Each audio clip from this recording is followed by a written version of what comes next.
U.S. President Trump says he is halting bilateral trade talks with Canada after an ad campaign by the Ontario government that featured the voice for former U.S. President Ronald Reagan. But the Canadian Chamber of Commerce says it's not that alarmed. Let's bring in Candace Laing, President and CEO of the Canadian Chamber of Commerce. Candace, thanks very much for joining us. Do we have Candace? There you are. Candace, thank you for joining us. Hi, good to see you. You're calm right now. You're not too concerned about what's unfolded over the last 24 hours or 12 hours, I guess.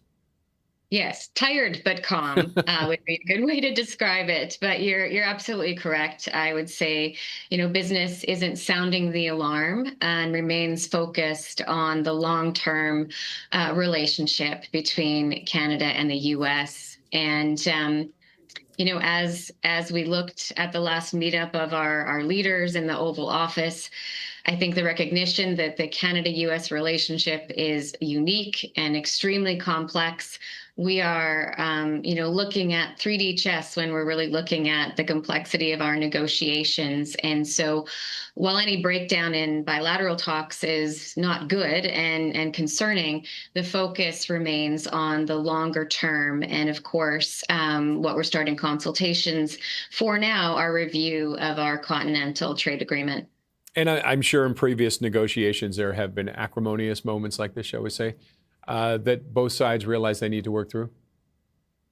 Yes, absolutely. The ebbs and flows and the ups and downs. And I think that focus on, what is at stake and how do we remain, kind of our sights set on the longer term. And I think that's really shifted. If we talked months ago, we were eager and if not desperate for relief from the uncertainty from the business perspective. And now I would say there's definitely still those acute impacts, of course, with the sectoral tariffs and the tariffs, countered from China on agriculture as well. But generally across the business sector, there's the understanding, okay, quick wins are not necessarily in our best interest or the immediate focus, but the preservation of CUSMA and continuing to be able to have the advantage of that trade agreement, which is just so significant to businesses and workers across Canada. And how are your members finding ways to adapt and survive this right now? Those are the ones who are feeling the impact of the tariffs. Yeah, well, it's important to sort of break that down because it's definitely different when you're looking at larger businesses compared to smaller or medium enterprise or especially micro enterprise. So, of course, your larger businesses have more options available to absorb costs. Nobody, no matter your size, wants to pass those costs on to consumers and are trying to avoid that at all costs, in addition to avoiding layoffs. And so there's this aspect of holding on, absolutely. There's also the aspect, we talk to our members regularly, of especially the medium enterprise, just not being able to handle this uncertainty and potential costs associated with U.S. trade. So they are looking to diversify and then looking to how they will do that. What other markets are the best options? And so they're in that exploratory mode, several businesses, of how to diversify their trade. And it must be difficult because they're waiting to have this firmed up one way or the other so they know what to do. Are they starting to reach out outside of Canada, and are they having success beyond the U.S.? Yeah, well, a lot of our members join us on trade missions to other markets as well. Last week, we were just in the UK exploring what are the opportunities around innovation and starting to look at those options. And so there's lots of markets that work for Canada. We happened to be in the UK last week. We also had a part of our team in Japan, the Indo-Pacific, and there's lots of options. And I think we've talked a lot about, how does Canada at this moment lean in to our other free trade agreements? And there are several of them in those other markets.